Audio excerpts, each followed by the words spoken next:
Hey guys, what's up? It's Carrie here with 15-Minute Media. I'm hanging out with Lights. Hello. How's it We've going? talked before. We have. Yeah. How are you? I'm good. How are you? I'm excellent. How's the tour going? First day. Yeah? Just like last time. This is the third tour in a row that we've started our tour in San Francisco. Same venue? Same venue. Yeah, and Siberia Acoustic came out today. Yes, it did. Is that exciting for you? It is, especially because this has been a 2-year project. Right. This was in the works probably longer than Siberia was, because Siberia came out, and had a few, probably 6 months to gel, whereas this has had 2 years to gel. So it was really special because I got to get everything just perfect. There was no rush on it. I'm really thankful for that. It wouldn't be what it is if I didn't have that time. What can you tell the fans who have yet to purchase it? Anything about it? It was so much fun to make. It's just so raw and natural, and I lost myself in it so many times. And I put a lot of effort into getting the right thing out of the songs. Some of the songs I did several versions of before I landed on the right one. Songs like Timing Is Everything and Flux and Flow were really, really challenging because that's a fully electronic song, Flux and Flow namely. But I love the song so much. I mean, the full version has like rap and amazing cool synth elements and heavy bass, and it's like, how do you make that acoustic and still come across with the same fervor as an album? So it was like, that's the challenge, right? And that's what this whole album is, just finding new life in the songs and learning how to give birth to it, I guess. And a lot of the vocals were done when I was very jet lagged, so I was just sitting back like this, and the mic's right here, and half asleep singing vocals to peace sign. It was really fun for me, and I produced the whole thing, and kind of an indulgent artist project, I guess. Right. Well, I'm sure everyone's really excited to hear it. I hope so. You recently performed in an igloo church? Is that what you Yeah. said it was? Yeah, in Nunavik. Nunavik? And how was that? It was awesome. It was, it's a very northern town, Northwest Territories in Canada. 8 degrees, I think it's 8 or 10 degrees north of the Arctic Circle. And the intentions that it was inspired by the igloo church. It's just a really cool location. I went with CBC and a little film crew, and we were gonna film some cool videos to lead up to the release of the album. But also, Nunavik had come across some hard times in that the food bank was ransacked a couple times. So admission to the show was a food item, and we raised a truck full of food. It was really cool, and I think the most remarkable thing about it was to see that your music can take you somewhere like that. Somewhere so far, so seemingly separate from the rest of your country, and yet there's still people there singing along, and that's pretty amazing. And you had recently moved to Arizona, right? No, I don't live in Arizona. I'm still living in Canada. Oh. I love Canada. But does your husband live there? His band is based in Arizona. Okay. So he's there a lot. And I do like Arizona. It's like an oven, and there's a lot of Canadians there to escape the winter and get a pool and stuff. But it's not big, I don't know, but I like Canada. Does he like Canada too? Yes, he's living there now in Toronto, and working on residency and stuff, which is a whole thing in itself. But that's the nature of being in a relationship in this kind of work. I mean, there's a lot of variables all the time. Right. You're just gotta take it all in stride. And how is it managing a life between 2 different tour schedules? A lot of distance and a lot of necessity for trust. Right. Conversation, I guess, because you're not together that often, but it makes the times you are together that much more exciting. And you can't look ahead, which is healthy, I think. You can't try to plan for the future because you really don't know. You have no idea. Music is so fickle, you never know. Maybe we won't have a career in a few years, It's like, what's going to happen? You can't worry about it. You have somebody beside you that believes in you, and you just go. And how has this affected your marriage? Has that affected your music in any way? Yeah, it's really hard to write heartbroken songs when you're happily married. Some of the best stuff comes out of dark times and just waiting for something to happen. Well, we hope nothing happens. Isn't that the catch-22? Yeah. It's weird. You've been collaborating with Owl City. And how's that? How did that come about? Well, we've been kind of going back and forth in little projects for years, starting with the tour, and then I was in one of his videos and sang on one of his songs. We joined each other on stage. I kept hearing his vocals in his song. It just seemed like a perfect fit.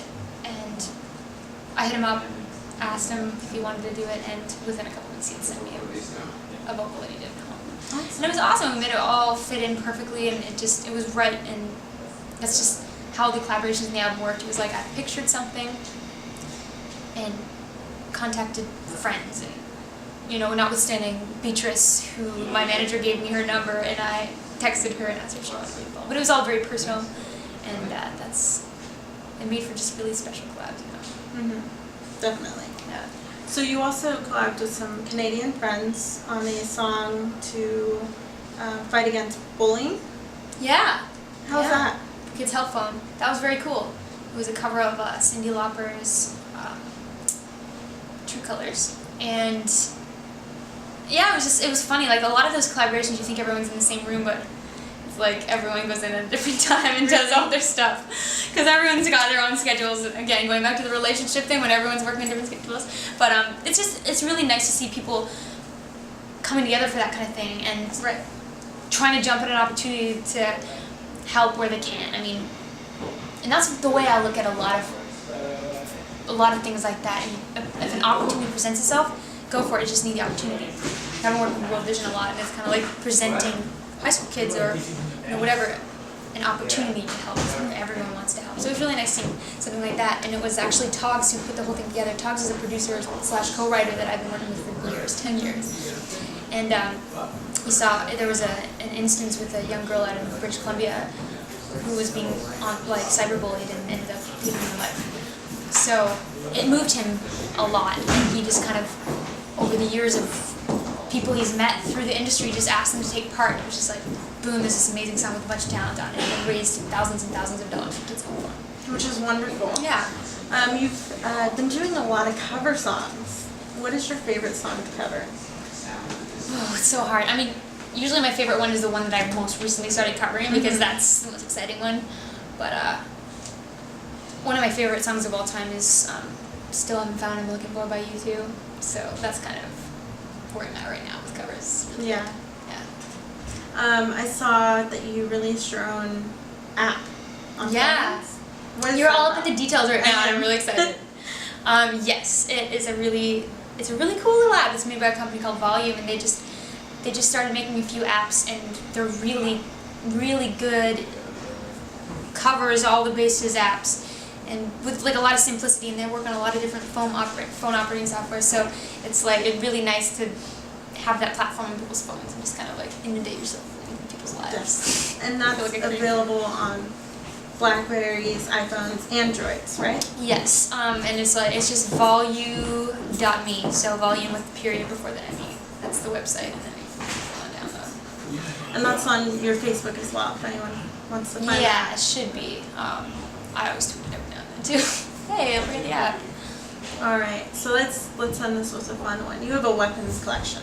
I do, yeah. What is your favorite weapon that you have? Do you have a favorite? It does cycle through depending on the positioning in my home at the time. Right now, I have a triple stack of katanas, which are all replica weapons from the manga Bleach. So I have, the Sky Reads Bleach, So I have like Zangetsu and Rukia's and a couple really, really cool ones. They're all replica though, they're not really sharp, which disappoints me at times. But that and Arwen's sword from Lord of the Rings sitting on my coffee table.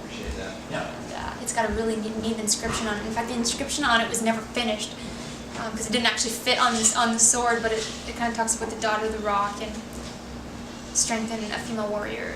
And I was very empowered by that kind of thing. And how did you get started collecting weapons?